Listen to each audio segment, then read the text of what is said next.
नमस्कार दोस्तों, एक बार फिर से आपका स्वागत है जी के अब में। और लास्ट जो अपने चौहान वंश के अंदर मैंने पढ़ाया था आपको रणथंभौर के चौहान, उसी प्रकार अपना एक टॉपिक पढ़ा है, मतलब उससे संबंधित पढ़ना है, जिसका नाम आता है दोस्तों सांबर के चौहान। और सांबर से ही वैसे देखा जाए तो चौहानों की जो उत्पत्ति है वो सांबर से ही मानी जाती है अपने राजपूताना के क्षेत्र में।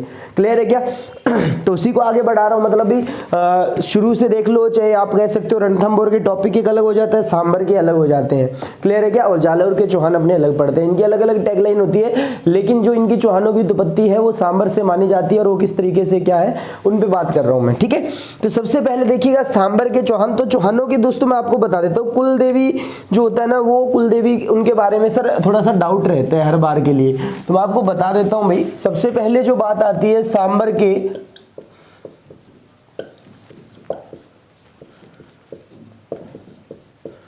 चौहानों की कुल देवी, तो सांबर के चौहानों की जो कुल देवी है ना दोस्तों, वो याद रखिएगा, वो है सर शाकंभरी माता। कौन सी माता है दोस्तों? शाकंभरी माता है, शाकंभरी माता। और शाकंभरी माता के बारे में दोस्तों याद रखिएगा, इनका जो मंदिर है वो सांबर में बना हुआ है, सांबर झील के किनारे, सांबर जयपुर में बना हुआ है। और सर कौन सी झील के किनारे है? सांबर झील के किनारे। कौन सी झील के किनारे? सांबर झील के किनारे। बात समझ में आ रही है? तो सांबर झील के किनारे ये मंदिर बना हुआ है शाकंभरी माता का, तो ये हो जाएगी सर इनकी कुल देवी हो जाएगी चौहानों की। क्लियर है क्या? अब शाकंभरी माता जो है दोस्तों याद रखिएगा, इसके जो तीर्थ स्थल है यहाँ पर, इसको बोला जाता है देवयानी तीर्थ स्थल। क्या बोला जाता है दोस्तों? देवयानी तीर्थ स्थल बोला जाता है। याद रखिएगा, देवयानी तीर्थ स्थल कहाँ कहा जाता है? सांबर चौहान जो बना हुआ जयपुर के अंदर शाकंभरी माता का, सर इसे ही कहा जाता है तीर्थों की रानी, तीर्थों की नानी, तीर्थों की नानी। अब तीर्थों की नानी है सर शाकंभरी माता का देवयानी तीर्थ स्थल जो है वो तीर्थों की नानी कहलाती है। और नेक्स्ट सर उसके बाद में बात की जाए तीर्थों का मामा, तो तीर्थों का मामा पुष्कर को कहते हैं दोस्तों। और तीर्थों का भांजा अगर आपसे पूछा जाए तो मचकुंड धाम धौलपुर जो है उसे तीर्थों का भांजा कहते हैं। तो ये बात समझ में आई, यहाँ तक कोई दिक्कत वाली बात नहीं है। तो आपको कुल देवी के बारे में पता चल गया। सर सांबर की है, सांबर वाले ही अजमेर जाएंगे तो अजमेर के चौहानों की यही थी। नेक्स्ट उसके बाद में अजमेर वाले रणथंभौर में जाएंगे तो रणथंभौर के चौहानों की भी देवी यही होगी। लेकिन दोस्तों चेंज कहाँ पर होती है? चेंज होती है दोस्तों याद रखिएगा हाड़ौती के चौहानों में चेंज होती है। नेक्स्ट अगर आपने बात की जाए तो जालोर के चौहानों में अपने चेंज करते हैं। तो जालोर के चौहानों की कुल देवी आशापुरा माता है। वो कोटा हाड़ौती वाले क्षेत्र की जो कुल देवी है वो है बदाना माता। तो उनके बारे में आप थोड़ा थोड़ा ध्यान रखिएगा। तो यहाँ पर सर अपना एक प्रश्न तो अपना क्लियर हो गया सर, उनकी राजवंश की जो देवी है उस देवी का नाम क्या हो जाएगा सर? शाकंभरी माता हो जाएगा। कौन सी माता हो जाएगी? शाकंभरी। तो फटाफट से इसका स्क्रीनशॉट ले लीजिए आप।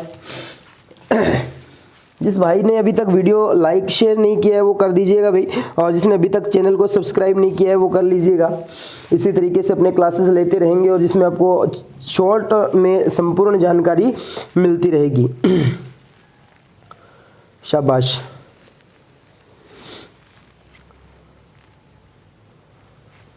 गुड। नेक्स्ट आगे बात करते हैं दोस्तों। अब मैं आपको बता देता हूं, कई बार क्या है उत्पत्ति के सिद्धांत से भी प्रश्न पूछ लिया जाता है। तो यानी कि सर चौहानों की उत्पत्ति के बारे में आपसे प्रश्न पूछेगा, उससे संबंधित मैं बात कर रहा हूं। गौर से सुनते रहिएगा दोस्तों, गौर से सुनते रहना भाई। सुनना बहुत ज्यादा जरूरी है। तो अभी मैं जो आपको बता रहा हूं दोस्तों वो बता रहा हूं मैं उत्पत्ति के सिद्धांत। क्या बता रहा हूं मैं? उत्पत्ति के सिद्धांत। तो उत्पत्ति के जो सिद्धांत है दोस्तों उन पे विचार करते हैं। और उत्पत्ति का सिद्धांत क्या कहता है, यानी कि इनकी उत्पत्ति कहां से हुई है। सिंपल से शब्दों में मैं आपको बताऊंगा बहुत इजी तरीके से।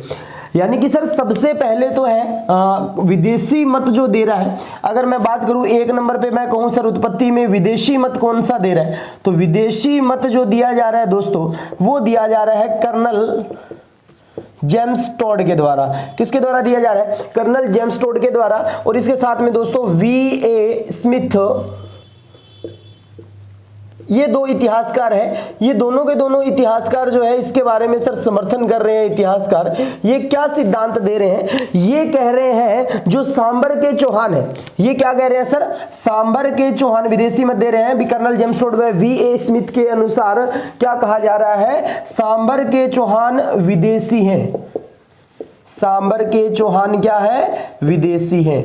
तो यानी कि सर ये जो है यहाँ के है ही नहीं, ये विदेशी लोग हैं और जो यहाँ पर आके बस चुके हैं। तो ये बात कौन कह रहा है, सर कर्नल जेम्स टोड और वी स्मिथ इस बात का समर्थन कर रहे हैं। नंबर 2 पर दोस्तों सबसे मोस्ट इंपॉर्टेंट जो आता है वो क्या बात आती है, वो सुनिएगा। नंबर 2 पे सिद्धांत आता है दोस्तों चंद्रबरदाई का अग्निकुंड सिद्धांत। अग्निकुंड सिद्धांत दोस्तों ये लगभग बच्चों ने तो पढ़ रखा होगा। अभी अग्निकुंड सिद्धांत जो है वो क्या कहता है, मैं आपको बता देता हूँ, एक बार की बात है। कहा जाता है दोस्तों माउंट आबू पे विशिष्ट मुनि नामक एक ऋषि मुनि था जो क्या कर रहा था, यज्ञ कर रहा था। और उस यज्ञ को दोस्तों तहस नहस करने के लिए राक्षस वहां पे रोज आ जाते और उसके अंदर मांस मदिरा वगैरह डाल के उसको नष्ट कर दिया करते थे, यानी भंग कर दिया करते। तो अब भाई वो जो विशिष्ट मुनि था वो क्या हो गया, थोड़ा सा परेशान हो गया। तो उसने कहा भी यज्ञ से जो है उसने 4 राजवंश को जन्म दिया। यानी कि ये बात कौन लिख रहा है, चंद्रबरदाई लिख रहा है। और चंद्रबरदाई का ग्रंथ कौन सा है दोस्तों, इसका ग्रंथ है पृथ्वीराज रासो। कौन सा ग्रंथ है, पृथ्वीराज रासो। और पृथ्वीराज रासो के अंदर ये बात लिख रहा है सर, कौन लिख रहा है, चंद्रबरदाई लिख रहा है। अग्निकुंड सिद्धांत क्या कहता है इसके अनुसार लिखिएगा, एक लाइन लिखिएगा, बोल रहा हूं। चंद्रबरदाई ने अग्निकुंड सिद्धांत में कहा कि चंद्रबरदाई ने अग्निकुंड सिद्धांत में कहा कि ऋषि मुनि विशिष्ट द्वारा माउंट आबू पर्वत, या आबू पर्वत लिख लो या माउंट आबू पर्वत लिख लो, आबू पर्वत पर यज्ञ करके 4 राजवंशों या 4 राजपूत राजवंशों को जन्म दिया। कौन कौन से राजवंश है वो, तो वो राजवंश आप याद रखिएगा दोस्तों, वो राजवंश है पहला सर प्रतिहार, दूसरा परमार, चालुक्य जो सोलंकी बोलते हो आप, और चौहान।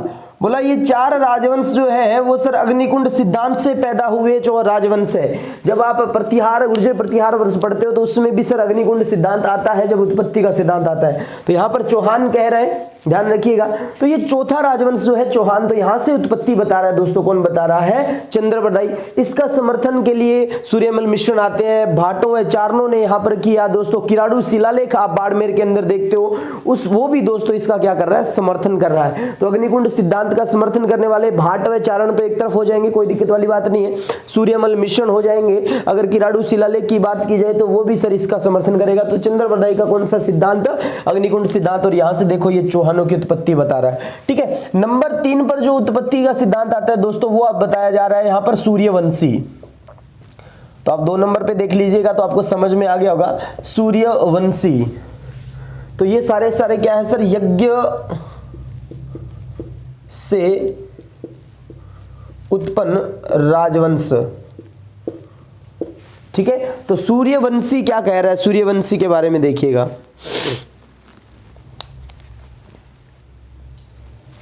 चलो नेक्स्ट दोस्तों, सूर्यवंशी जो है वो कह रहे हैं GH ओझा जी, GH ओझा यानी कि गौरी शंकर हीराचंद ओझा के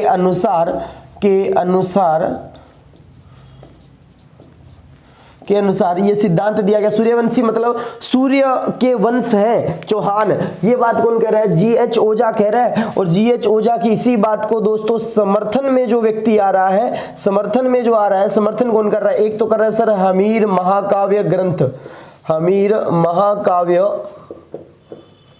ग्रंथ। तो हमीर महाकाव्य दोस्तों वो किसके द्वारा लिखा गया था, नयन चंद्र सूरी के द्वारा। एक दोस्तों हमीर हट जो है, हमीर हट इसका समर्थन करता है, और इसका समर्थन जो करता है दोस्तों पृथ्वीराज विजय जैनक भट्ट द्वारा रचित ये ग्रंथ है दोस्तों, याद रखिएगा, पृथ्वीराज विजय। तो ये ग्रंथ है सारे के सारे, ये क्या लिखे गए हैं, ये ग्रंथ क्या कर रहे हैं सर, इसका समर्थन कर रहे हैं। जैसे कि हमीर महाकाव्य नयन चंद्र सूरी का है, ध्यान रखिएगा किसका है, मैं यहाँ पे लिख देता हूँ दोस्तों।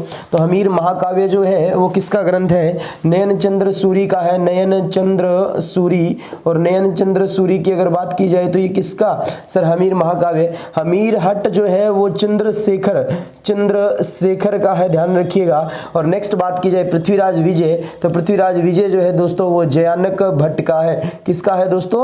जयानक भट्ट का है, जो पृथ्वीराज तृतीय के दरबार में रहा करता था। क्लियर है क्या? तो यहाँ तक सभी बच्चों को क्लियर हो गया होगा। तो इन तीनों उत्पत्ति के सिद्धांत का आप स्क्रीनशॉट ले लीजिएगा, स्क्रीनशॉट ले लीजिएगा यहाँ तक फटाफट से।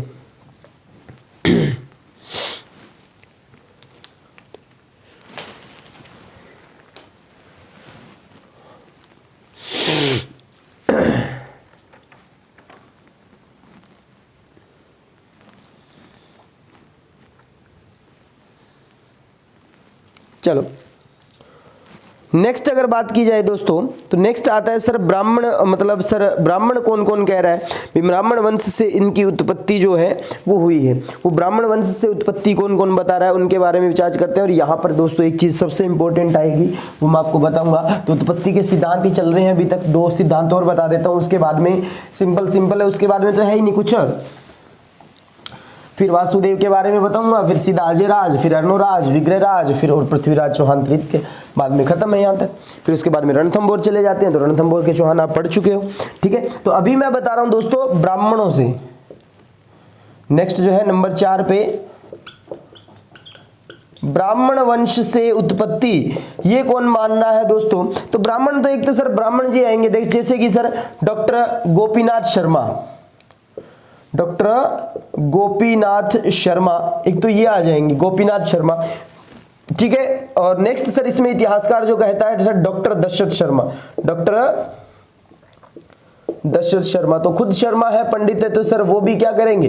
पंडितों का यानी कि ब्राह्मण वंश से उत्पत्ति बताएंगे। तो ब्राह्मण वंश से जो उत्पत्ति बता रहा है एक तो सर डॉक्टर गोपीनाथ शर्मा बता रहे हैं और एक डॉक्टर दशरथ शर्मा बता रहे हैं। ये दोनों जो है वो सर किससे उत्पत्ति बता रहे हैं? वो कह रहे हैं ब्राह्मण वंश है ये। लेकिन दोस्तों यहाँ पर एक ब्राह्मण के बारे में और भी बता रहा है जो सबसे मोस्ट इंपॉर्टेंट है, और वो है दोस्तों बिजोलिया शिलालेख। क्या है दोस्तों? बिजोलिया शिलालेख है, बिजोलिया शिलालेख। और बिजोलिया शिलालेख क्या कहता है उस पर बात करते हैं। बिजोलिया शिलालेख दोस्तों 1170 ईस्वी का ये अभिलेख जो है ये गुणभद्र द्वारा रचित है। किसके द्वारा रचित है दोस्तों? ये गुणभद्र द्वारा रचित ये जो आपको ग्रंथ मिल रहा है, रचित ग्रंथ कौन सा है दोस्तों? सॉरी, रचित शिलालेख, रचित गुणभद्र द्वारा रचित 1170 ईस्वी में, जो सर बिजोलिया स्थान का है दोस्तों भीलवाड़ा में। तो बिजोलिया शिलालेख दोस्तों भीलवाड़ा का जो चौहानों की उत्पत्ति का सिद्धांत बता रहा है, बहुत ही अच्छा प्रश्न है। और इसके अंदर दोस्तों लिखी हुई बात क्या है? विप्रश्री वत्स गोत्र भूत, विप्रश्री वत्स गोत्र भूत, यानी कि सर इस लाइन का जो अर्थ यहाँ पर संस्कृत भाषा में, जो संस्कृत के अंदर दोस्तों ये लिखित है संस्कृत में, और विप्र श्री वत्स गोत्र भूत, यानी कि सर विप्र मतलब ब्राह्मण, वत्स श्री गोत्र भूत, यानी कि दोस्तों जो है ब्राह्मण की आंख से पैदा हुआ, वत्स की आंख से पैदा हुआ जो सर एक वंश है, जिस वंश का नाम लिया जा रहा है चौहान वंश।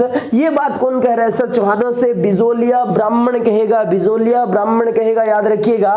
तो यहां से दोस्तों ये शिलालेख की हमें जानकारी मिलती है। और इस शिलालेख में दोस्तों चौहानों से संबंधित कुछ पैलेसेस के दोस्तों अलग नाम है,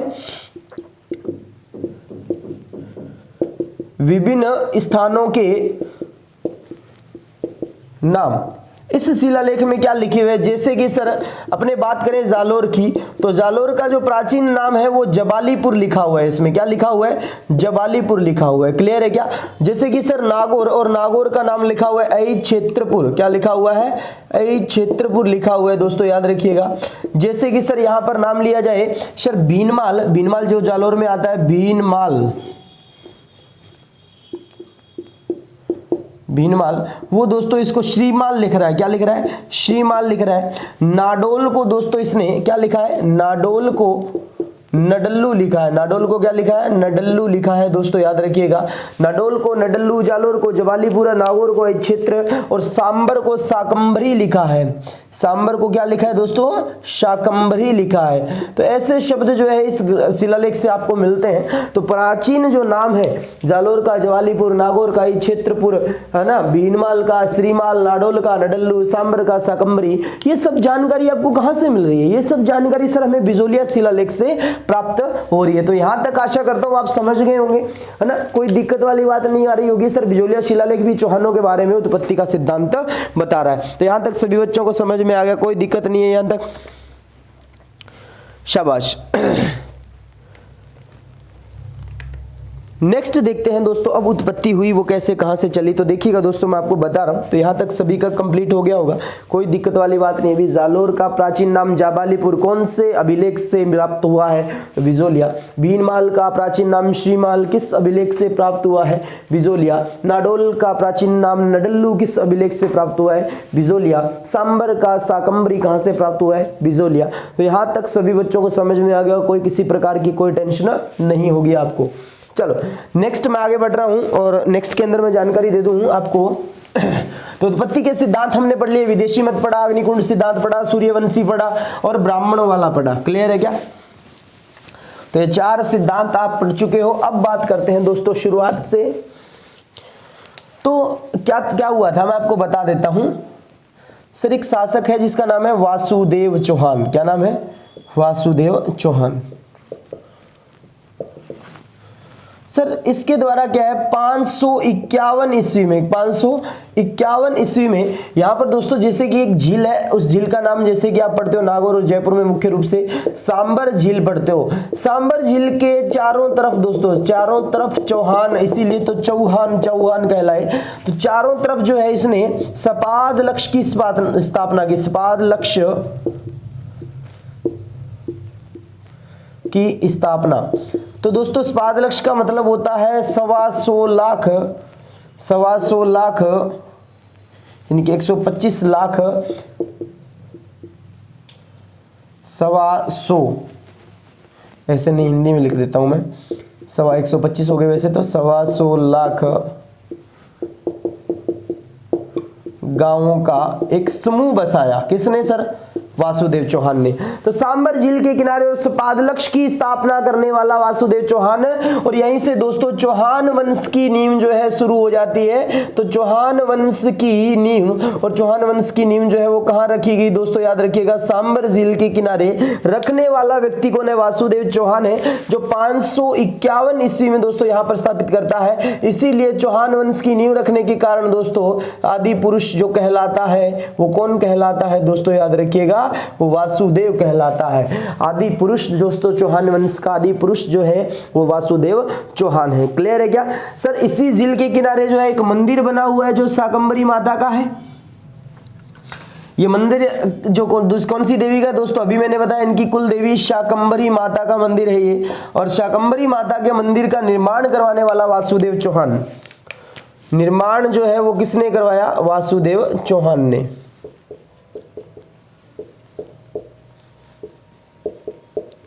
ठीक है, तो ये सब बातें तो रहती है सर स्टार्टिंग की, कोई दिक्कत वाली बात नहीं है। वासुदेव चौहान द्वारा दोस्तों यहाँ पर क्या है, निर्माण कराया गया, जिसे देवयानी तीर्थ स्थल कहा जाता है। चलो नेक्स्ट यहां पर अगर मैं बात करूं दोस्तों, तो इसी से थोड़ा दूर दोस्तों यहां पर एक क्षेत्र पड़ता है जिसे आप वर्तमान में आज क्षेत्रपुर को आप नागौर के नाम से जानते हो। और इसे दोस्तों अपनी क्या बनाता है? राजधानी। वैसे तो दोस्तों सांबर के चौहानों की राजधानी जो आप ज्यादा पढ़ने को मिलेगी सांबर जयपुर, लेकिन दोस्तों क्षेत्रपुर भी ऑप्शन में आ रहा है। तो ध्यान रखना, प्रथम राजधानी जो है क्षेत्रपुर को बनाई गई थी, किसके द्वारा? चौहानों के द्वारा दोस्तों, याद रखिएगा। क्लियर है क्या? तो यहां तक आपको समझ में आ गया होगा। अभी वासुदेव चौहान ने सर 551 ईस्वी के अंदर सांबर झील के किनारों पर चारों तरफ जो है सपाद लक्ष्य की स्थापना की, और यहीं से दोस्तों चौहान वंश की नींव रख देता है। और चौहान वंश की नींव रखने के कारण ये कहलाया सर चौहान वंश का आदि पुरुष। इसके बाद में सर आपने क्षेत्रगढ़ को सर अपनी क्या बनाई? इसने राजधानी बनाई है क्षेत्रपुर को। शाकंभरी माता के मंदिर का निर्माण करवाया। और गोपीनाथ शर्मा, लिख लीजिएगा, डॉक्टर गोपीनाथ शर्मा के अनुसार शाकंभरी माता के आशीर्वाद से वासुदेव चौहान द्वारा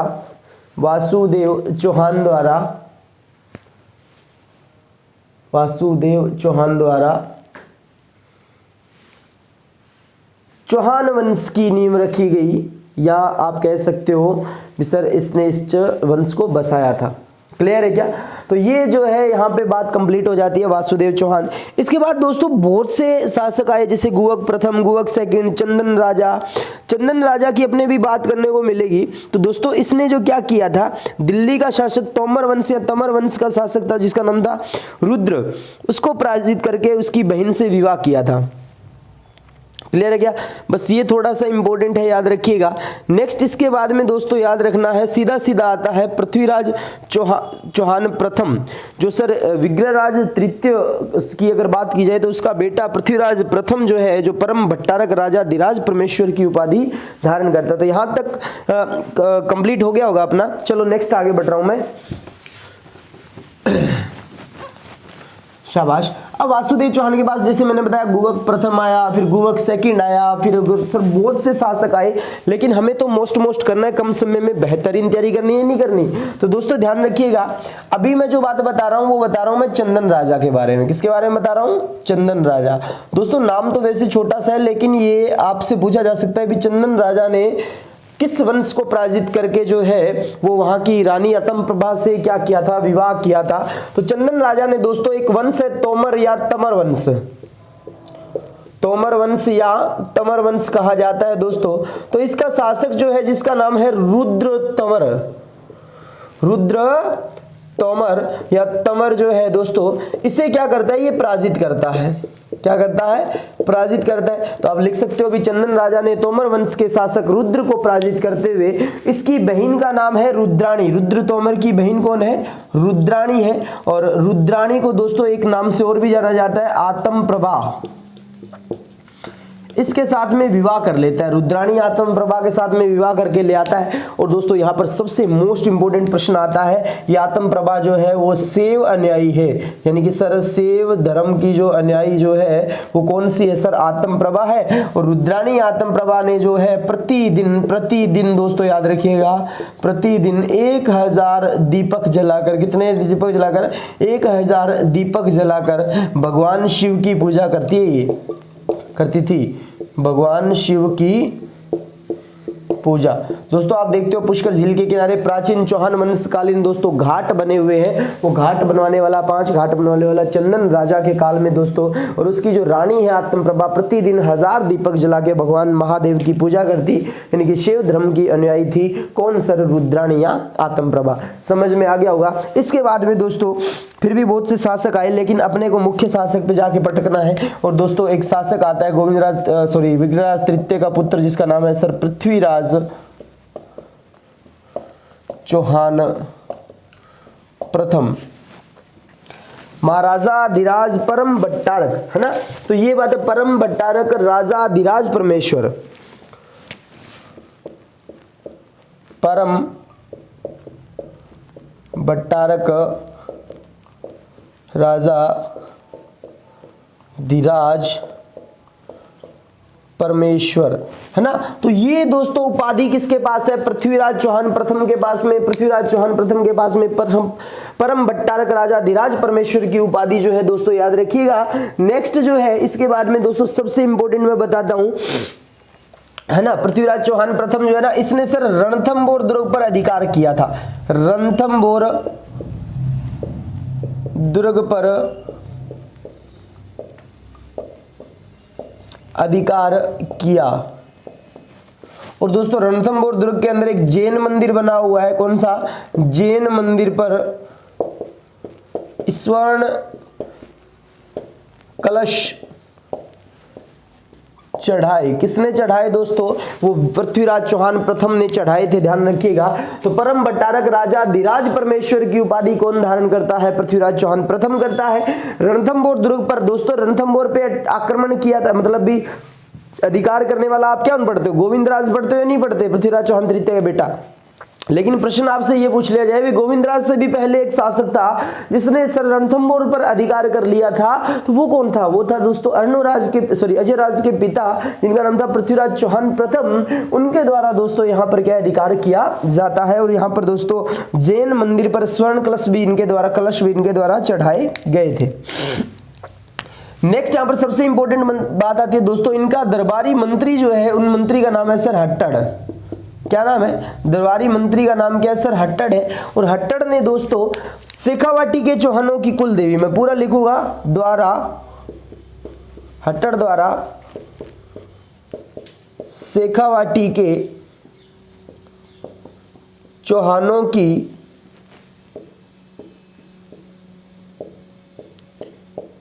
कुल देवी, शेखावाटी के चौहानों की कुल देवी कौन सी हो जाएगी दोस्तों? जीण माता।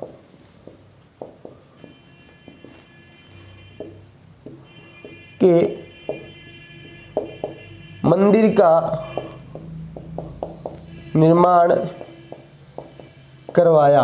और ये कहाँ करवाया? सभी बच्चों को पता होगा, रेवासा सीकर में करवाया था। रेवासा सीकर के अंदर दोस्तों जीण माता के मंदिर का निर्माण करवाने वाला व्यक्ति दोस्तों किसके समकालीन है? पृथ्वीराज चौहान प्रथम के समकालीन है। और इसका दरबारी मंत्री था जो हट्टड़, उसने सर इस मंदिर का निर्माण करवाया था। तो अब इसके बाद में दोस्तों इसका बेटा जो है अर्णोराज, उसके बारे में पढ़ेंगे। उससे पहले आप इसका स्क्रीनशॉट ले लीजिएगा फटाफट से।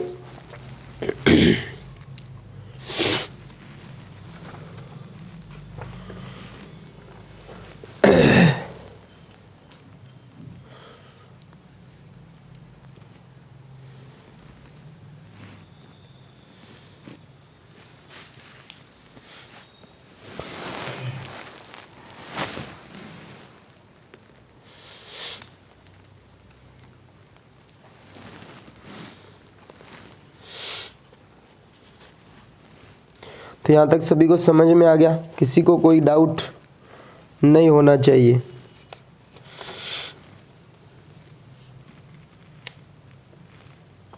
इसके नीचे एक लाइन लिख लीजिएगा, मैं आपको एक लाइन लिखवा देता हूँ, वो लाइन आप लिख लो। इस पृथ्वीराज चौहान प्रथम के नीचे लिख लेना दोस्तों, लिखिएगा राजशेखर,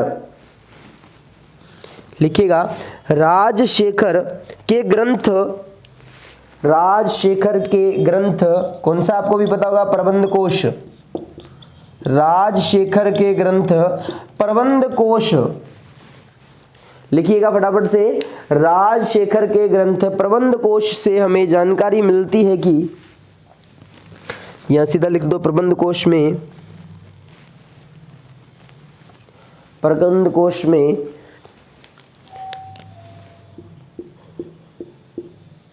तुर्क सेना का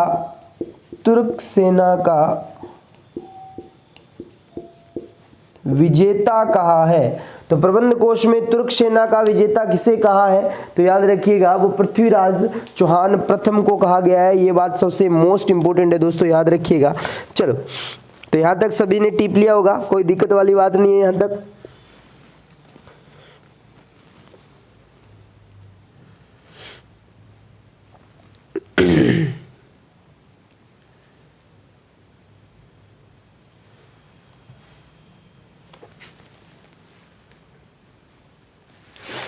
तो यहाँ तक सभी का क्लियर हो गया, कोई किसी को कोई डाउट नहीं रहा होगा भाई। तो जिसको भी कोई डाउट है तो वो एक बार के लिए कमेंट सेक्शन के अंदर ज़रूर लिखिएगा, क्योंकि बहुत ज़रूरी है ये चीज़ भी।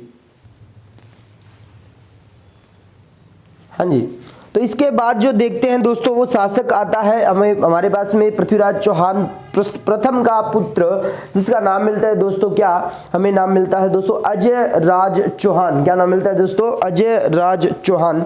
तो अजय राज चौहान के बारे में अपने बात करते हैं दोस्तों। अजय राज चौहान दोस्तों, अगर चौहानों के अंदर सांबर के चौहानों में दोस्तों निर्माण काल की बात की जाए ना, तो इसी व्यक्ति का काल रहता है। गोपीनाथ शर्मा के अनुसार, गोपीनाथ शर्मा जी कह रहे हैं भी ये बंदा जो है इसका काल जो है वो निर्माण काल अपने कह सकते हैं। निर्माण काल किसके काल को कहा गया है दोस्तों? वो अजय राज के काल को कहा गया है। क्लियर है क्या? तो अजय राज की बात करते हैं दोस्तों। अजय राज चौहान जो है पृथ्वीराज प्रथम का बेटा है और उसके बारे में अपने यहाँ पे बात की जा रही है। तो अजय राज जिसने कहा जाता है 1113 से 33 ईस्वी तक, 33 ईस्वी तक दोस्तों क्या किया था, शासन किया था। तो अजय राज के बारे में मैं आपको जानकारी दे रहा हूं, गौर से सुनते रहिएगा। अजय राज जो है वो सर उसके पिताजी कौन हो जाएंगे सर, पिता पृथ्वीराज प्रथम हो जाएंगे, पृथ्वीराज चौहान प्रथम।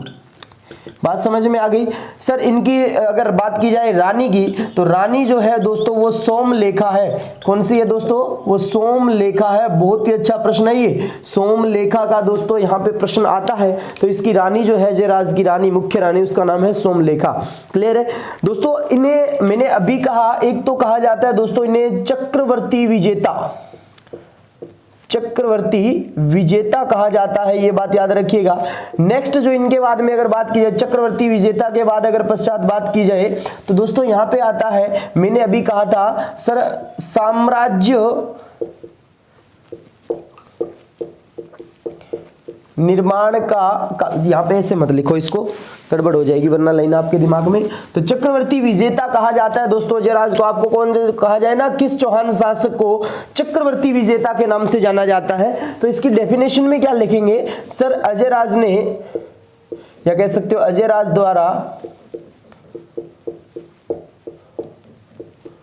तुर्कों व मुस्लिमों द्वारा किया जाने वाला या किए जाने वाले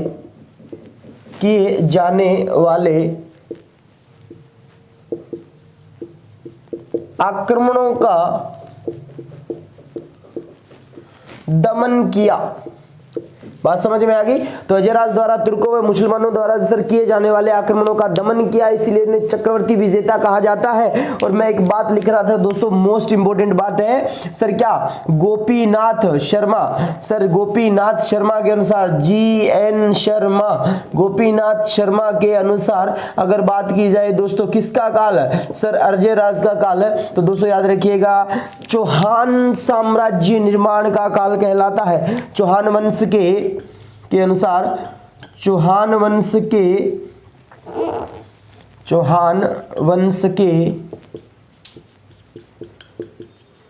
साम्राज्य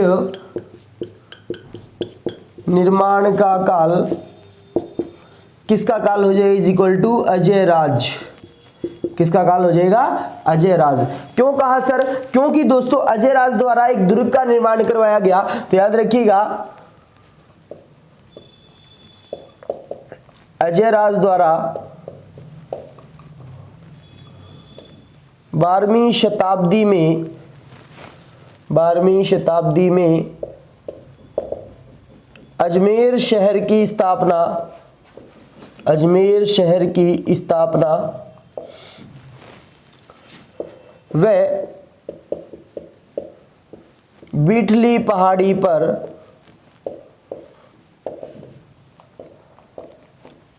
अजय मेरू दुर्ग का निर्माण,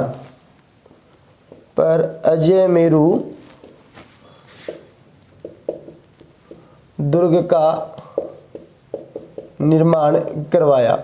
तो ये भी बहुत अच्छा प्रश्न है। अभी सर अजय मेरू दुर्ग का निर्माण सर किसने करवाया था, अजय राज ने करवाया था। अजय राज ने सर अजमेर शहर की स्थापना 1113 ईस्वी, जिसे आप 12वीं शताब्दी लिख सकते हो दोस्तों। तो 1113 ईस्वी सन रहेगा इसका। एग्जैक्ट अगर सन बताना है तो बता दीजिएगा 1113 ईस्वी। क्लियर है क्या, 12वीं शताब्दी मैंने शॉर्ट में लिख दिया।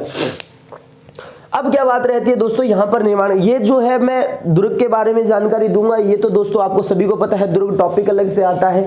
इस दुर्ग के अंदर दोस्तों दारा सिकों का जन्म हुआ था, रूठी रानी का महल बना हुआ है सर, नीर शेद हुसैन किंग सवार, जिसे आप सर अपने देखते हैं दोस्तों काले घोड़े की मजार है दोस्तों, है ना। तो वहां पर दोस्तों उस मजार, और अगर बात की जाए उसकी दरगाह बनी हुई है दोस्तों, याद रखिए मीरान शाह की दरगाह जिसे बोलते हैं, है ना। ओंकार सिंह लाखावत द्वारा बनाया गया पृथ्वीराज चौहान तृतीय का स्मारक भी बना हुआ है। बहुत से झालरे हैं, इब्राहिम का झालरा, गोल झालरा, बड़ा झालरा, नाना साहब का झालरा, ये काफी सारे झालरे भी यहाँ पर बनी हुई है जो पानी पीने का, है ना। तो यहाँ पर काफी सारे बुर्ज है दोस्तों, 14 के करीब दोस्तों बुर्ज जो है यहाँ पर मुख्य रूप से आपको मिलते हैं, जैसे कि, है ना। तो ये सब बातें दोस्तों किसकी रहती है, उस अजय मेरू दुर्ग की रहती है, जिस दुर्ग को दोस्तों तारागढ़ का किला, अरावली का अरमान, राजस्थान का हृदय, राजस्थान का जिब्राल्टर, राजस्थान की कुंजी, ऐसे नामों से जाना जाता है दोस्तों। अपने पढ़ेंगे दुर्ग टॉपिक के अंदर ही पढ़ेंगे। क्लियर है क्या। नेक्स्ट दोस्तों अजय राज द्वारा दोस्तों एक बनाए गए चांदी के सिक्के, अजयराज द्वारा दोस्तों क्या है, चांदी के सिक्के चलाए गए।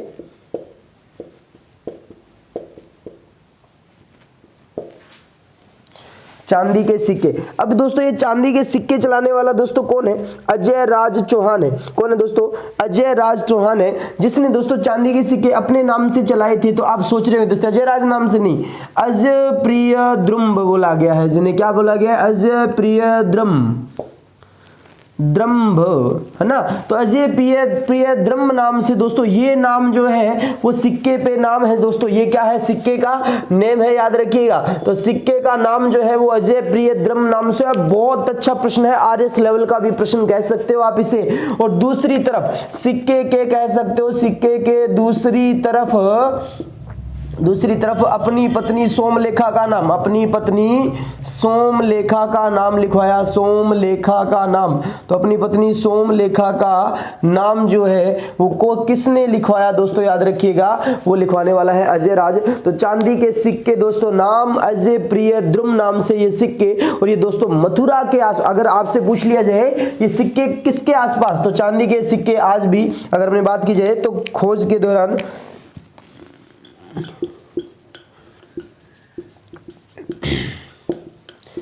मथुरा यूपी के आसपास क्षेत्र में, यूपी के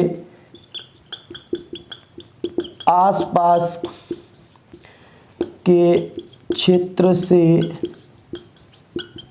प्राप्त।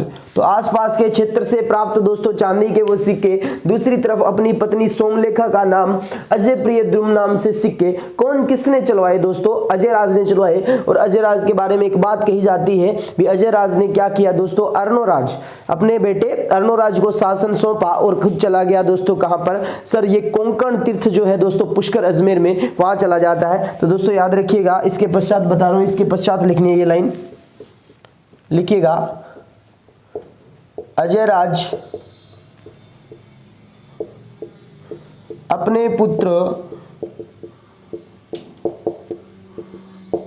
अर्णोराज, अन्ना जी जिसे कहा जाता है, को शासन सौंपकर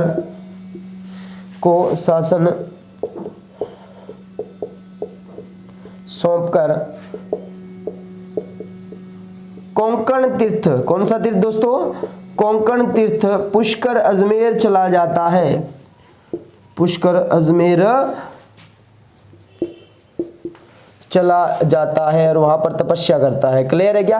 तो ऐसा कहा जाता है दोस्तों अजयराज के बारे में, जिसमें सबसे इंपॉर्टेंट मेरे अकॉर्डिंग दोस्तों, जैसे चक्रवर्ती विजेता, सर निर्माण काल, साम्राज्य निर्माण का काल दोस्तों किसी का काल कहलाता है, सर अजयराज का काल कहलाता है। चांदी के सिक्के चलाने वाला प्रथम शासक दोस्तों याद रखिएगा, जिसके बारे में भी अभी बात कर रहे हैं अपने।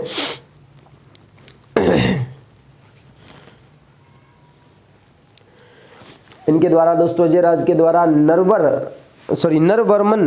नरवर्मन दोस्तों एक शासक था, नरवर्मन शासक था दोस्तों, परमार शासक, जिसे अवंती नदी के किनारे इसके द्वारा क्या किया गया था, पराजित किया गया था। तो ऐसे प्रश्न तो दोस्तों अपने बुक से पढ़ते रहेंगे बड़े लेकिन दोस्तों मेन पॉइंट्स जो है यहाँ पर आ चुके हैं, किसके बारे में, अजयराज के बारे में। और नेक्स्ट जो बात रहती है वो दोस्तों अर्णोराज की रहती है, किसकी रहती है, अर्णोराज की, जिसके बारे में पढ़ेंगे दोस्तों अपने अगली क्लास में। तो आज के लिए सांबर के चौहान जो है यहाँ तक, अजयराज तक, इसको रिपीट करके बैठना। नेक्स्ट क्लास को जब देखने लगो तब तक वहां पे आपको ये होना चाहिए भी हम जो पीछे पढ़ के आए थे वो हमारा मैटर क्लियर है दोस्तों। अब मैं इसके अंदर बताने को सारे शास्त्र भी बता सकता हूं, कोई बड़ी बात नहीं है, लेकिन मैं सिर्फ उतना ही बताऊंगा जो आपके एग्जाम के लिए इंपॉर्टेंट है और आप कम समय में उससे बेहतरीन तैयारी कर सकते हो।